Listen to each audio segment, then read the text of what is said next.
Look at the original design of the Jerusalem temple. It was built with a singular architectural purpose, to provide a pure, quiet space for reverence. But its decline did not happen through a sudden, violent invasion. The sacred space degraded through slow, creeping accumulation. A merchant set up a table. A money changer brought in livestock.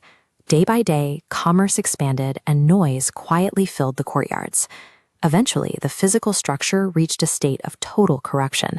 What was built to be a quiet house of prayer became an overcrowded, chaotic marketplace, a loud den of thieves that grieved the heart of God. It reveals a stark reality about guarded spaces. The thickest physical walls cannot protect a sanctuary's purpose if the internal floor is willingly surrendered to the noise of the outside world. This 2,000-year-old architectural failure serves as a precise blueprint for the modern human psyche.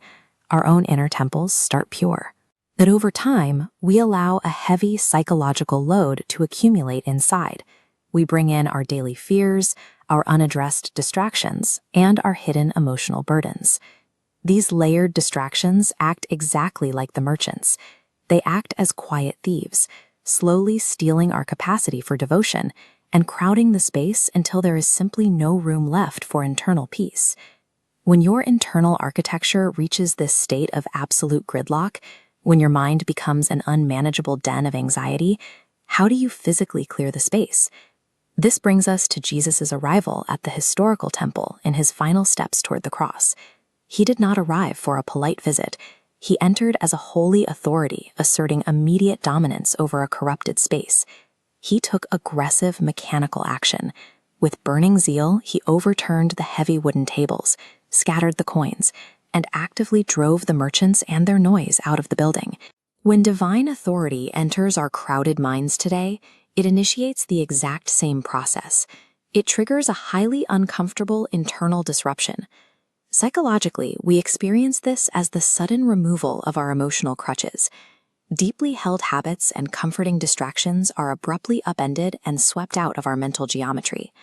True spiritual freedom rarely comes from a gentle addition to our lives. It almost always requires an aggressive subtraction. It is entirely rational to fear this kind of internal upheaval. Stripping away the things we lean on feels dangerous. But the objective behind this intense clearing is restoration. He clears the ground to build something new. Look at the immediate historical aftermath of the temple clearing. The moment the tables were flipped and the merchants were removed, the space quieted. And then the broken and vulnerable were finally able to walk inside.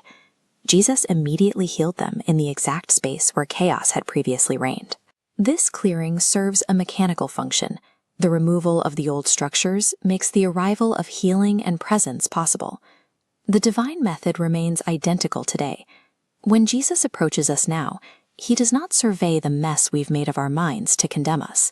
He steps in to aggressively reclaim the territory that belongs to him. As we observe his walk toward the cross, we are presented with a necessary action. We must make a deliberate choice to surrender to this process. This involves letting down the internal defenses we have spent years reinforcing. It is the active decision to drop the bolt and allow him access to the rooms we have kept most private. Divine restoration cannot be executed by force. It relies on our willing invitation to let him govern the reclaimed space. The moment that space is surrendered and purified by holy authority, the internal environment shifts. The mind permanently pivots.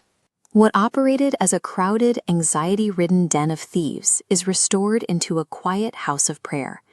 With the noise of the thieves finally gone, the mind settles into a new stillness. In this quiet, healing begins to take root, and the space once filled with anxiety becomes saturated with his presence. A heart fully possessed by Jesus becomes the ultimate safe harbor.